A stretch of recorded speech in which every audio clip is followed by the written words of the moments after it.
Welcome to master Bannu kitchen. గుమ్మడికాయ హల్వా ఎలా చేయాలో తెలుసుకుందాం. గుమ్మడికాయని బాగా తురుముకోవాలి. తర్వాత పెనం వేసి 1 టేబుల్ స్పూన్ నెయ్యి వేసుకోవాలి. ఇప్పుడు నెయ్యి బాగా కాగాక గుమ్మడికాయ వేసుకొని బాగా వేయించుకోవాలండి. దీన్ని చక్కగా వాటర్ అంతా పోయే వరకు వేయించుకోవాలి మనం. ఈ గుమ్మడికాయ హల్వాతో చాలా హెల్త్ బెనిఫిట్స్ ఉన్నాయండి.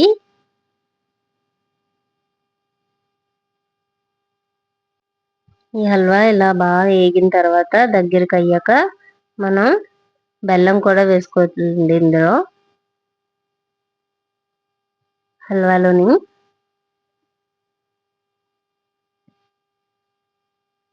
సరే, ఇది వేగేసరికి మనకి కావాల్సిన పదార్థాలు ఏంటో చెప్తాను, చూసుకోండి. గుమ్మడికాయ 1, పావు కేజీ బెల్లం, 3 టేబుల్ స్పూన్ షుగర్, యాలకుల పొడి, డ్రై ఫ్రూట్స్ ఏవైనా పర్వాలేదు, మీ ఇంట్లో ఏవుంటే అవి వేసుకోవచ్చు, అండ్ నెయ్యి 2 స్పూన్స్. నేనైతే నెయ్యి తక్కువ తింటామండి మా ఇంట్లో, అందుకే 1 స్పూన్ వేసాను. నెయ్యి ఫ్లేవర్ ఇష్టం ఉన్న వాళ్ళు 2-3 స్పూన్స్ వేసుకోవచ్చు. ఇది వరకు నేను రోజు వంట చేసినప్పుడు ఏదో ఒక సీరియల్ పెట్టుకొని చూస్తూ చేసేదాన్ని. మహాభారతం, గుడిగంటలు నాకు ఫేవరెట్ సీరియల్ అండి. అవి చూస్తూ వంట చేసేదాన్ని. ఇప్పుడేమో వీడియో తీస్తూ చేయడం వల్ల సీరియల్స్ చూడడం కుదరట్లేదు అసలని. గుడిగంటల సీరియల్ అయితే నా హార్ట్ బీట్. మహాభారతం అయితే నేను ఎన్నిసార్లు చూసానో నాకే తెలీదు. అది కూడా నా ఫేవరెట్ సీరియలే. మీరు వంట చేసినప్పుడు ఏం చేస్తారు? సీరియల్ చూస్తారా, సాంగ్స్ వింటారా? జనరల్ గా వంట చేసినప్పుడు ఓన్లీ వంటే చేయాలని ఎవ్వరికి అనిపించదు కదా.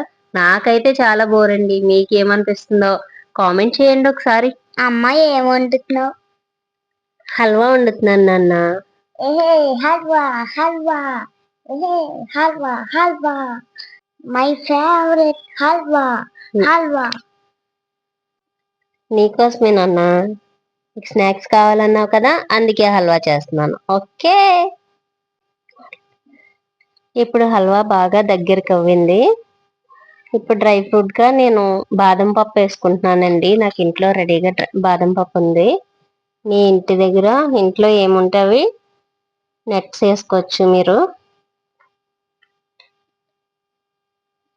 రెడీ అయిపోయింది హల్వా. ఎంతో టేస్టీ టేస్టీ హెల్దీ హల్వా.